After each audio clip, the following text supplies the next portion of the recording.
अमरावती में नांदगांव पेठ फ्लाईओवर पर एक एसटी बस का एक्सीडेंट होकर किनारे पर जा अटकी थी। इस हादसे में चालक और कंडक्टर गंभीर रूप से घायल हुए थे। दोनों का इलाज जिला सामान्य अस्पताल में चल रहा है। हालांकि गंभीर रूप से घायल वाहक की इलाज के दौरान मौत हो जाने से दुख व्यक्त किया जा रहा है। बताया जा रहा है कि बस का स्टीयरिंग जाम होने से हादसा हुआ है। नागपुर डेपो की औरंगाबाद नागपुर एसटी बस बुधवार शाम 6:30 बजे के बीच अमरावती बस अड्डे से नागपुर के लिए रवाना हो रही थी। जैसे ही ये बस 7 बजे के बीच नांदगांव पेठ फ्लाईओवर पर पहुंची, बस का स्टीयरिंग जाम हो गया और दुर्घटना के कारण बस किनारे पर फंस गई। इस हादसे में बस के सामने बैठा 41 वर्षीय गजानन वाकपांजर सीधे बस से नीचे गिर गया और उसके सिर में गंभीर चोट आई। उसे तत्काल इलाज के लिए जिला सामान्य अस्पताल भर्ती कराया गया, लेकिन इलाज के दौरान उसकी मौत हो गई। बस चालक केशव धोटे भी गंभीर रूप से घायल हुआ। हादसे के बाद 32 यात्रियों को लेकर जा रही एसटी बस फ्लाईओवर पर लटकी हुई थी। कुछ यात्रियों को हल्की चोटें भी आई हैं, लेकिन एक बड़ा हादसा होते होते टल गया। अगर ये बस नीचे गिरी होती तो एक पल में बड़ा हादसा हो सकता था। पुलिस ने घटना की रिपोर्ट दर्ज कर ली है और दोषी चालक के खिलाफ कार्रवाई की प्रक्रिया जारी है। गुजरात चुनाव में बीजेपी की कामयाबी पर विधायक रवि राणा ने प्रतिक्रिया दी है। उन्होंने मोदी की प्रशंसा की और विश्वास व्यक्त किया कि मोदी आगामी लोकसभा चुनाव में भी जीत हासिल करेंगे। साथ ही उन्होंने कहा कि मोदी, शाह और फडणवीस के नेतृत्व में भाजपा महाराष्ट्र में सत्ता में आएगी। आज गुजरातचा निकाल हा मोदीजी, अमित शाहजी आणि आमचे महाराष्ट्राचे उपमुख्यमंत्री देवेंद्र फडणवीसजी या सगळ्यांच्या मेहनतीतून एक पुन्हा गुजरातमध्ये इतिहास रचवलेला आहे आणि मोदीजींचा करिश्मा संपूर्ण देशामध्ये, संपूर्ण वेगवेगळ्या राज्यामध्ये त्यांच्या विकासाच्या माध्यमातून, काम करण्याच्या शैलीतून गुजरातने एक मोठं उदाहरण या देशाला दाखवलेलं आहे आणि मला विश्वास आहे या देशामध्ये 2024 मध्ये लोकसभा सुद्धा ज्या पद्धतीनं बहुमत, प्रचंड बहुमताने गुजरातमध्ये विधानसभेमध्ये निवडून आले, त्याचप्रमाणे लोकसभेमध्ये सुद्धा हाच लीडर तुम्हाला दिसेल आणि महाराष्ट्रामध्ये मोदीजींच्या नेतृत्वामध्ये, अमित शहाजींच्या नेतृत्वामध्ये, देवेंद्र फडणवीसांच्या पुढाकाराने आणि देवेंद्र फडणवीसच्या सुद्धा नेतृत्वामध्ये महाराष्ट्रामध्ये पुन्हा गुजरातसारखा रिझल्ट हा महाराष्ट्रामध्ये विधानसभेमध्ये आपल्याला दिसेल आणि जे आघाडी आहे त्याची पूर्ण बिघाडी झाली आहे महाराष्ट्रामध्ये आणि सगळ्यांचं सुफळा साफ येणाऱ्या काळामध्ये महाराष्ट्रामध्ये होईल आणि एक बहुमताने एक तरफा भाजपचा झेंडा या महाराष्ट्रामध्ये फहरेल।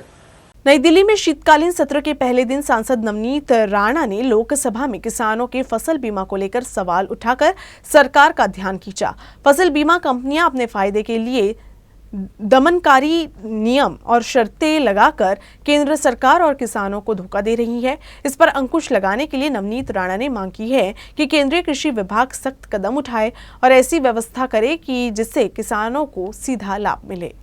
फसल बीमा योजना, ये जो केंद्र सरकार किसानों के लिए जो योजना लाई है सर, इसमें आपने अगर किसानों से डायरेक्टली हम जब बात करते हैं तो मेजॉरिटी प्रॉब्लम्स ही उसमें आती हैं। एक तो 72 आवर्स में जाके आपके नुकसान जहाँ पर हुआ उसकी फ़ोटो क्लिक करके आप पहले कंपनियों को भेजिए, जहाँ इंटरनेट चलता है, हमको कनेक्शन मिलता है, वहाँ से तो फ़ोटो भेज दिए जाते हैं। पर आप एक जगह बोलते हैं घरकुल इसलिए कैंसिल किया जाता है क्योंकि इनके पास एंड्रॉयड फ़ोन है और किसान अगर एंड्रॉयड फ़ोन, स्मार्टफोन चलाता है और उसके बाद भी अगर कनेक्शन नहीं मिलता है तो 72 घंटे में जाकर वो अपनी फसल की फ़ोटो नहीं भेज पाता है, कंपनियों को नहीं पहुंच पाता है। फसल बीमा में सर 1 मिनट बहुत इंपॉर्टेंट है क्योंकि किसानों का मुद्दा है और जहां हमारी सरकार उन्हें बहुत मदद करना चाहती है, इसलिए ये योजना का लाभ डायरेक्टली उनको पहुंचना चाहिए। पर उसमें इतनी त्रुटियां हैं कि उसे सॉल्व करना बहुत ज़रूरी है। डायरेक्टली वो बेनिफिट कंपनियों को हो रहा है, किसानों को नहीं हो रहा है सर। किसान अगर 50,000 भरते हैं, लाख रुपया भरते हैं, 1.5 लाख रुपया भरते हैं, उसके रिटर्न में शून्य पैसे उन्हें मिले जा रहे हैं। तो इसके लिए इस पे डिस्कशन करके इसकी त्रुटियां निकालना बहुत ज़रूरी है। अमरावती जिले के परतवाड़ा में पुलिस ने दुपहिया वाहन चुराने वाले गिरोह का पर्दाफाश किया है। खास बात यह है कि आरोपियों ने इन वाहनों के पुर्जे अलग अलग करके जंगल में छुपा रखा था। अमरावती जिले में पिछले कुछ महीने में वाहन चोरी की घटनाएं काफी बढ़ गई है। आए दिन अलग अलग जगहों पर वाहन चोरी की घटनाएं सामने आती रहती है। इन चोरों को पकड़ने के लिए पुलिस भी काफी अलर्ट है और कई चोरों को पकड़ भी चुकी है, लेकिन इसके बाद भी वाहन चोरी का सिलसिला थमा नहीं है। अमरावती जिले के परतवाड़ा में तो पुलिस ने ऐसे चोरों को गिरफ्तार किया है जो वाहन चुराने के बाद उसके पुर्जे तक अलग अलग कर बेच देते थे। खास बात यह है कि इस गिरोह में नाबालिग लड़के भी शामिल है जो चुराए हुए वाहन के पुर्जों को भंगार में बेच देते थे। इस गिरोह को पकड़ने के बाद पुलिस ने इन चोरों द्वारा दी गई जानकारी के अनुसार हत्तीघाट परिसर के जंगल में तलाशी ली। वहां जंगल में छुपाकर रखे वाहनों के engine, silencer, mudguard, shock up, ring और टायर समेत पेट्रोल की टंकी, बैटरी और अन्य सामान जब्त किया गया है। अमरावती जिले के अंजनगांव सुरजी में पुलिस ने देसी पिस्तौल के साथ एक आरोपी को गिरफ्तार किया है। पकड़े गए आरोपी के पास से 6 कारतूस भी जब्त किए गए हैं। अमरावती जिले के अंजनगांव सुरजी में पुलिस ने गुप्त सूचना के आधार पर कार्रवाई की। इस कार्रवाई में पुलिस ने रिजवान उर्फ सोनू नाम के एक आरोपी को गिरफ्तार कर उसके पास से पिस्तौल और कारतूस बरामद किया है। पुलिस इस मामले में अब ये जांच कर रही है कि आरोपी के पास पिस्तौल कहां से आई। गुप्त बातमीदाराकडून माहिती मिळाली होती की रिजवान अहमद उर्फ सोनू नावाच्या इसमाकडे एक गावठी पिस्तूल आहे। त्यावरनं त्या इसमास आम्ही ताब्यात घेऊन त्याच्याकडे सखोल चौकशी केली आणि विचारपूस केली तर त्याने सांगितलं की ती पिस्तूल त्याने 2 दिवसापूर्वी गुड्डू नावाच्या इसमावर जो गुन्हा दाखल झाला होता त्यावरनं त्याने ती लपून ठेवलेली आहे आणि तो आम्हाला देणार आहे। त्यावरनं आम्ही पंचासह आरोपीला घेऊन गेलो आणि त्याच्याकडनं एक गावठी पिस्तूल आणि 6 जिवंत कारतूस जप्त केलेली आहे आणि त्यावरनं पोलीस स्टेशन अंजनगाव येथे गुन्हा दाखल करण्यात आलेला आहे।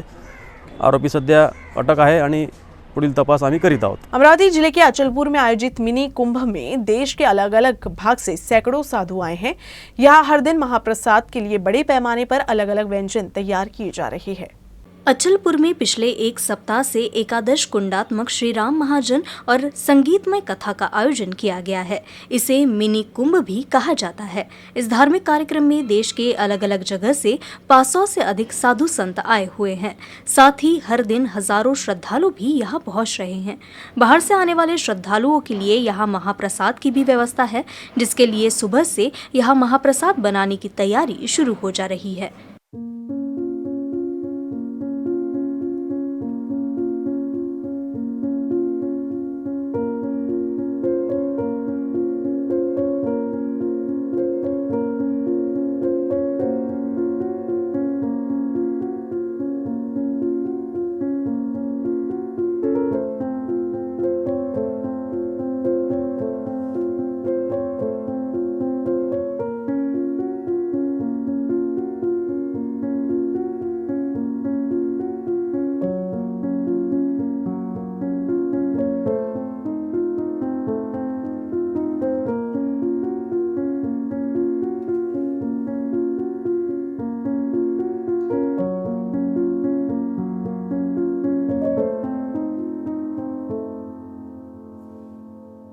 बंगाल की खाड़ी में बना चक्रवाती तूफान मैंडूस के तमिलनाडु और आंध्र प्रदेश की सीमा तक पहुंचने की उम्मीद है। इस तूफान की वजह से केवल तटीय राज्य ही नहीं बल्कि अन्य राज्यों में भी बारिश की संभावना है। नागपुर में भी बादल छाए रहने से तापमान में भारी गिरावट दर्ज की गई है। गुरुवार को नागपुर का न्यूनतम तापमान 10.9 डिग्री सेल्सियस तक लुढ़क गया। ऐसे ही अधिकांश जिलों के तापमान में भी गिरावट दर्ज की गई है। बंगाल की खाड़ी पर उमड़ रहा चक्रवात मैंडूस अगले कुछ घंटे में ही तमिलनाडु और आंध्र प्रदेश की सीमा से टकरा सकता है, जिससे दक्षिण भारत के कई राज्यों में भारी बारिश के आसार है। वैसे इस चक्रवात तूफान की वजह से केवल दक्षिण के राज्य ही नहीं बल्कि विदर्भ के आसमान में भी बादल छाए हुए हैं। इन बादलों की वजह से नागपुर समेत पूरे विदर्भ में तापमान में भारी गिरावट आई है। नागपुर का न्यूनतम तापमान जो 15 से 16 डिग्री के बीच दर्ज किया जा रहा था, वो गुरुवार को 10.9 डिग्री सेल्सियस तक लुढ़क गया। 24 घंटे में 5.8 डिग्री तापमान कम हुआ है, जो कि सामान्य से 2.2 डिग्री कम है। ऐसे में बादलों की वजह से दिन के समय का अधिकतम तापमान भी कम हुआ है। ऐसे ही विदर्भ के अन्य जिलों के तापमान में भी गिरावट दर्ज की गई है। है। विदर्भ में गोंदिया जिला सबसे ठंडा रहा। गोंदिया का पारा 10.2 डिग्री सेल्सियस दर्ज किया गया, जबकि अकोला का न्यूनतम तापमान 15 degree Celsius, Amravati 13.1 degree Celsius, Buldhana का न्यूनतम तापमान 13.8 डिग्री सेल्सियस, चंद्रपुर का 14.2 डिग्री सेल्सियस, गढ़चिरौली जिले का 11.4 डिग्री सेल्सियस तापमान दर्ज किया गया। तो वही वर्धा जिले का न्यूनतम तापमान 13 डिग्री सेल्सियस, वाशिम का 13.5 डिग्री सेल्सियस और यवतमाल का न्यूनतम तापमान 11.3 डिग्री सेल्सियस रहा। इस मौसम का ये सबसे ठंडा दिन है। बादलों के छटने के बाद ठंड और भी बढ़ सकती है। अमरावती जिले के श्री क्षेत्र नगरवाड़ी के आश्रमशाला में अकोला के सुखदेव सेठ भूतड़ा की उपस्थिति में आश्रमशाला के 14 गरीब आदिवासी बच्चों का अभिष्ट चिंतन समारोह मनाया गया। इस अवसर पर निदेशक बापू साहिब देशमुख सहित विद्यालय के छात्र छात्राओं एवं सेवादारों ने उपस्थित गणमान्य व्यक्तियों का शॉल और श्रीफल भेंट कर स्वागत किया।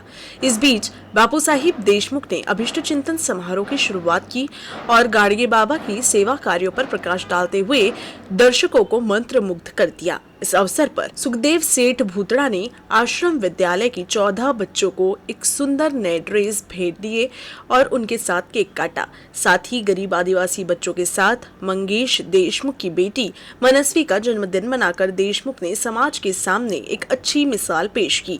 आश्रम विद्यालय के छात्रों को भूतड़ा परिवार की ओर से एक सुंदर उपहार के रूप में शैक्षिक सामग्री वितरित की गई। भूतड़ा परिवार ने इंजीनियर मनीष भूतड़ा के विशेष प्रयासों से नगरवाड़ी और आकर्षक सी बुद्धिबल हॉल का ऐतिहासिक ढांचा बनवाया ताकि मुख्य रूप से मेलघाट जैसे दूरस्थ क्षेत्रों में रहने वाले आदिवासियों के बच्चे बुद्धिबल जैसे खेलों में महारत हासिल हो सके। इस दौरान गौ सेवक सागर देशमुख और पशु चिकित्सक बाला साहेब कावरे को सुखदेव सेठ भूतड़ा ने धर्मार्थ समूहों के सहयोग से मूर्तिजापुर में गाड़गे महाराज गोरक्षा को बहाल कर अपंग गायों और बैलों की 24 घंटे सेवा करने के कार्य के लिए विधिवत सम्मानित किया। ओबीसी के लिए राजनीतिक आरक्षण को लेकर उठाए गए मुद्दे के निपटारे के बाद भी मनपा चुनाव में देरी हुई है। इस बीच ये अनुमान लगाया जा रहा है कि नए साल के फरवरी में अकोला मनपा चुनाव का बिगुल बजेगा। उसी के अनुसार राज्य निर्वाचन आयोग के स्तर पर हलचल शुरू हो गई है। राज्य में 26 में से 14 नगर निगम का कार्यकाल मार्च 2022 में समाप्त हो रहा है। इसलिए राज्य निर्वाचन आयोग ने तत्कालीन महाविकास आघाड़ी सरकार को कार्यकाल समाप्त होने के पहले चुनाव कराने का निर्देश दिया था। ठीक उसी कालावधि में ओबीसी के लिए राजनीतिक आरक्षण का मामला सुप्रीम कोर्ट में चला। नगर निगम ने प्रभाग रचना की प्रक्रिया पूरी की और बिना ओबीसी आरक्षण के अनुसूचित जाति और अनुसूचित जनजाति के आरक्षण के लिए भी ड्रॉ निकाला। इसी दौर में ओबीसी के लिए राजनीतिक आरक्षण लागू होने के कारण ओबीसी का आरक्षण मंजूर कर नया आरक्षण ड्रॉ निकाला जाना था। इस प्रक्रिया के पूरा होने से पहले ही राज्य में सत्ता परिवर्तन हो गया, इसलिए चुनाव में देरी हुई। अब चुनाव आयोग द्वारा वोटर लिस्ट अपडेट करने और प्रशासनिक यंत्रणाओं में चल रही हलचल को देखते हुए संकेत मिल रहे हैं कि फरवरी माह में नगर निगम आम चुनाव कराए जाएंगे। रेलवे ने यात्रियों की भीड़ को देखते हुए अमरावती पुणे अमरावती के बीच स्पेशल ट्रेन की 44 फेरियां शुरू करने का फैसला किया है। जिसके अनुसार पुणे अमरावती द्विसाप्ताहिक विशेष ट्रेन शुक्रवार और रविवार को पुणे से 16 दिसंबर से 26 फरवरी तक चलेगी, जिससे अकोला वासियों को राहत मिली है। अकोला से पूर्णा, परभनी, परली, लातूर जाने वाले यात्रियों की संख्या काफी अधिक है।